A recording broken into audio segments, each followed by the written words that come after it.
यह ज्ञान आपको कल्याण के पथ पर ले जाएगा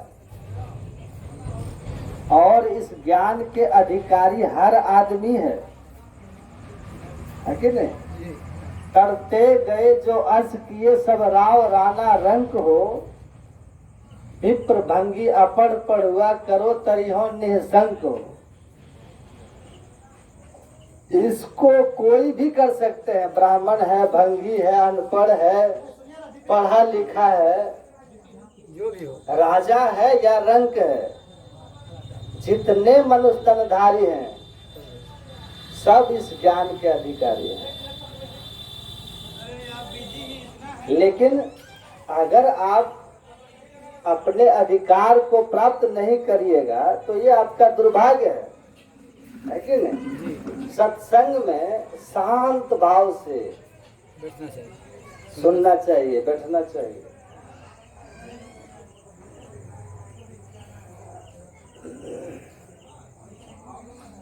जो भी कर्म आप करने जा रहे हैं उसके उचित और अनुचित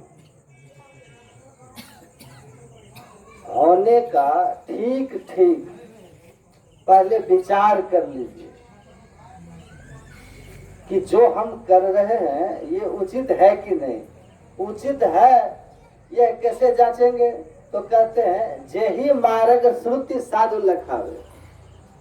जो कर्म आप करने जा रहे हैं अगर वह धर्म ग्रंथों में, वेदों में और संतों की वाणियों में धर्म की संज्ञा है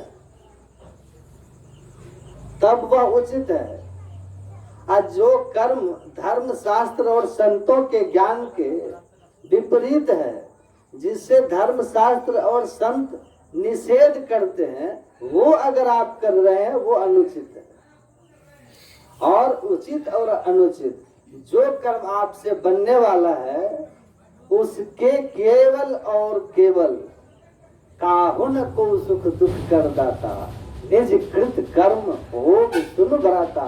केवल और केवल आप भोगता है, अपनी अपनी करनी अपने अपने साथ किया सो आगे पावे। बाप की करनी बाप, पूत को पूते फलता, जोरू को जोरू, खसम को खसम को मिलता। नेकी बदी है संग संग ये जय है दोई, पलटू करनी और के नहीं और के माथ। अपनी अपनी करनी अपने अपने साथ। आपके किए हुए शुभ अशुभ कर्मों के केवल और केवल भोक्ता आप ही हैं। भोक्ता आप होंगे और आपको भोगना है। कोई शेयर होल्डर उसमें नहीं होगा, कोई बंटवारा नहीं होगा। इसलिए कहते हैं कर्म करने में आप सावधान रहिए और अच्छी तरह से उसके उचित अनुचित होने का विचार कर लीजिए। नहीं तो बिना विचारे जो करे सो पीछे पछताए। बिना विचारे जब करेंगे ना तो पीछे पछताना पड़ेगा। इसीलिए विचार करके कीजिए। अब विचार क्या करना है, क्या विचार करके करना है कि वह धर्म सम्मत है कि नहीं है, संतों के ज्ञान के अनुकूल है कि नहीं है, इसको शुभ माना गया है कि नहीं है, धर्म की श्रेणी में है या नहीं, ये विचार होना चाहिए। एक नवयुवक गाय की सेवा करता था, तो गाय जो थी उसकी सींग जो है इस तरह से राउंड शेप में सटा हुआ था। तो गाय को जब भी वह खिलाता या दूध दुहने बैठता था तो वो उस सींग को देख करके विचार करता था कि मेरा सिर इस सींग में घुसेगा कि नहीं घुसेगा। इस सींग जो है इसके अंदर मेरा सिर घुसेगा कि नहीं घुसेगा, रोज विचार करता था। विचार करते करते करते एक दिन सोचा कि आज निर्णय हो ही जाए कि घुसेगा कि नहीं घुसेगा। आप याद रखिए, आप जैसा सोचेंगे, है ना। बाल गंगाधर तिलक महान स्वतंत्रता सेनानी और अध्यात्मवादी महापुरुष, वो लिखते हैं कि कि मनुष्य, सत्संग योग में उनकी वाणी है, मनुष्य जैसा सोचता है, as you think so you try to be, जैसा आप सोचते हैं वैसा आप बनने का प्रयास करते हैं। इसलिए आपकी सोच की दिशा क्या है, ये बहुत महत्वपूर्ण है। आप जैसा सोचेंगे वैसा ही आपका संस्कार बनेगा, और जैसा आपका संस्कार बनेगा, संस्कार अगर रजोगुणी है तो रजोगुणी कर्म में, तमोगुणी है तो तमोगुणी कर्म में, और अगर सतोगुणी है तो सतोगुणी कर्म में आपको प्रेरित कर देगा, और कर्म संस्कार बस हो जाएंगे। और जैसा आपसे कर्म बनेगा, काहुन को सुख दुख कर जाता, निजकृत कर्म भोग सुनु भ्राता। इसलिए कर्म प्रधान विश्व करे राखा, जो जस करे सो तस फल चाखा। अब भगवान श्री कृष्ण कहते हैं कर्मणा जायते जंतु कर्म नैव विलीयते, सुख दुखम भयम क्षेमम कर्म नैव विपद्यते। आपके किए हुए शुभ अशुभ कर्म ही आपको सुखमय दुखमय स्थान में जन्म के कारण होते हैं। आपके अमीर गरीब घर में, रोग ग्रस्त और स्वस्थ शरीर में, आपके जस कीर्ति, और अंततः आपकी सुखद दुखद मृत्यु, स्वर्ग और नरक, नीच ऊंच योनिया, सब के पीछे केवल और केवल आपका किया हुआ कर्म है, आपका किया हुआ कर्म है। मैंने पुराण शरीफ में पढ़ा, कुरान में, उसमें लिखा है, ए दुनिया के तर्कशील लोगों, तू मेरी हर बात को अपने तर्क से काट सकते हो, लेकिन इस बात को तू नहीं काट सकते कि मनुष्य जैसा बोता है वैसा ही पाता है। एज यू सो यू रेप, आपे बीजे आपे पावे, नानक हुक्म आवे जावे।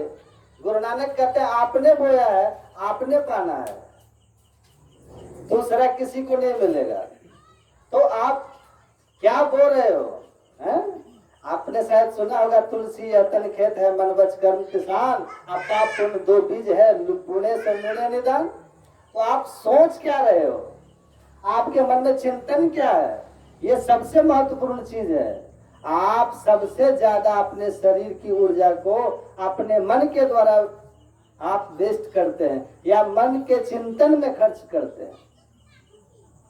तो आपके सबसे ज्यादा कर्म तो आपका मन करता है, इसलिए मन के प्रति सावधान रहिए।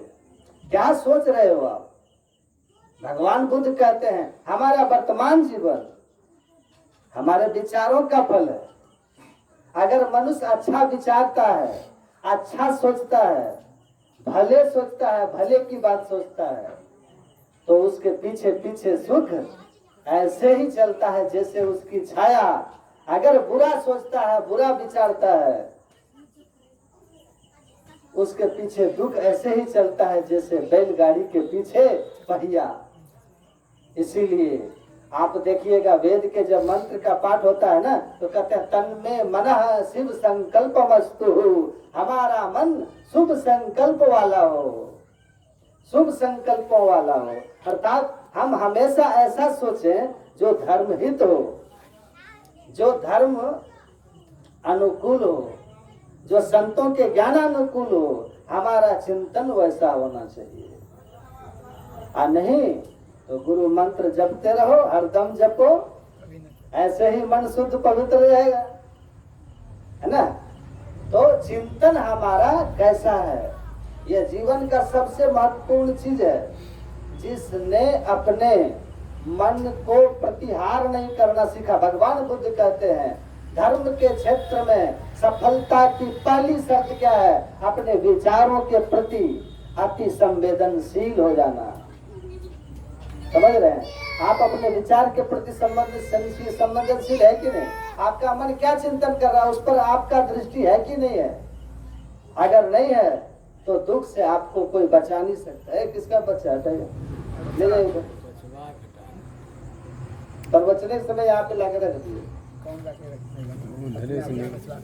अपने बचवा गया, जा मम्मी के पास, दादी के पास, क्योंकि सब खेल वहीं से होगा, मन से। तो विचार शुद्ध हो, धर्म पूर्वक हो। तो वो लड़का देखिए क्या सोच रहा था कि मेरा सिर उस सिंह में घुसेगा कि नहीं घुसेगा, और ऐसा विचारते विचारते 1 साल उसने विचार किया, रोज विचार किया, विचार करते करते as you think so you tend to be, जैसा विचार करेंगे वैसा आपको बनने की इच्छा हो जाएगी, संस्कार कर्म में बदल जाएगा। और क्या हुआ, वो चिंतन उसके अंदर ऐसा संस्कार बनाया कि एक दिन उसने तय कर लिया कि हमको इसमें गर्दन घुसा के देख ही लेना चाहिए। गाय बैठी हुई थी, धीरे धीरे धीरे धीरे किसी तरह वह अपने गर्दन को उसके अंदर घुसा दिया। लेकिन जैसे उसकी गर्दन गाय के सींग के अंदर गई, गाय एकदम से खड़ी हो गई और इधर उधर भागने लगी।